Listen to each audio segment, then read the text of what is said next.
your mood sucks, you're in a slump, you feel depressed, you're always blue, you're down, you can't really figure out why. If all of these feelings are happening, these emotions are happening, and you can't figure out why, and you're one of those people who sits in your house, maybe you play video games all day, every day, which video games aren't inherently bad, or you work at a desk, or you work in a cubicle, or you work in your home, and you're in your house almost all the time, you never really leave, you don't really go out and see people, you never really get out of your comfort zone, that is 100% the reason. What's up, dreamers? Welcome to Driving and Vibing. Today I want to talk about why I just lost my train of thought. Today I want to talk about getting out of your comfort zone to be able to get out of a rut. Now I'm going to start with a little bit of a story, a backstory on myself. I used to have the worst attitude to the point where I was depressed, I was angry, I just like the world was out to get me. Nothing ever went right. It was terrible, and it was so bad to the point where I literally. A lot of my friends did not want to hang out with me. They just wouldn't even hang out with me. Even the very rare times that I would even want to get out of the house. Most times, they didn't want to because I was just a Debbie Downer. They're like, you're not fun to hang out with. You're like, bring the mood down. You kind of, like everybody else doesn't really want to hang out with you. And it's just like, we want to hang out with you, but you're a loose cannon. And, at first I was like, well, that's everybody else. That's not me. And it took a long time for me to realize that's everybody else. And I wouldn't be where I am today if I would have never had given the light of day by my wife, girlfriend at the time, if I did not change my mindset back then, if I did not put myself out there and get out of my comfort zone and realize that, the world isn't out to get me. And it can't, it can't be everybody else. It has to be something that maybe I'm doing or I'm thinking.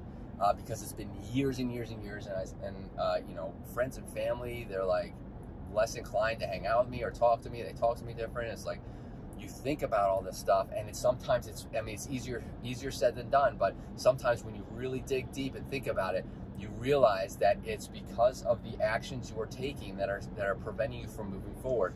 And a lot of times it's because you're not ready to move forward. I wasn't ready to move forward until I was. Okay, I know that sounds weird, but that's exactly what it was. I knew for a while before me actually changing my mindset and me getting out of my comfort zone that it was, partly due to what I was doing. That maybe I was doing something wrong, or maybe whatever it may have been, right? Like the areas, the people I was surrounding myself with, some people, the things that I was doing weren't necessarily aiding my the lifestyle I was looking for, right? So what I did was, I obviously I had to think about that, and you got to dig deep sometimes. But what really helped me was I thought about that, and I was like, you know what? I'm gonna start exercising. Absolutely helped, and I know it's cliche, but exercising made me feel better about myself, which in turn made me feel boost my mood and helped me regain friendships and everything. And then I told myself I'm not going to keep myself in my house until I, kind of have, I'm where I want to be. I'm going to surround myself with good people. That's what I did. I surrounded myself with good friends. I talked to them. I started opening up a little bit to some of my really good friends, which I never did before. That's another very, very important part of kind of healing, I think. We'll say healing, for lack of better terms. Talking to people is very, very, very important. And I started doing that. I would never talk to anybody for any reason and never get anything off my chest. And that was dangerous. Keeping all that in, that really just can make you a person implode. It really is. So getting things off your chest, getting out of your comfort zone, getting out of the house, that's the most important thing. I just went through so many different topics. Not really, it's all in the same topic, but so many different areas of the topic that my main point of you have to get out of the house, get out of your comfort zone is the main point. You have to get out of your house. You have to go outside. You have to experience the wilderness.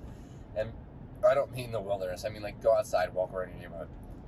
You need the fresh air. You need sunlight. You need to exercise a little bit, even if it's walking 5 minutes a day, right? More than maybe you have been at all. You need to start talking to people, talk to friends, get stuff off your chest, right? No one's gonna judge you. People like when people are very willing to talk to you and help you out. They're not gonna judge you. Like nobody I talked to and got stuff on my chest was like, wow, you're a loser. I can't believe you thought that way.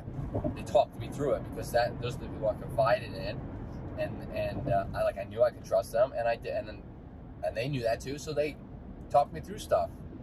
So it's like sometimes you got to get out of your comfort. That's a comfort zone thing. Get out of your comfort zone. Okay. If you have any tips and tricks of your own, let me know in the comments. I'd love to get the conversation started. Hit that like button for more, or to helps out the channel. Hit that subscribe button for more content like this, and I hope to see everybody in the next video. Later, dreamers. Boop.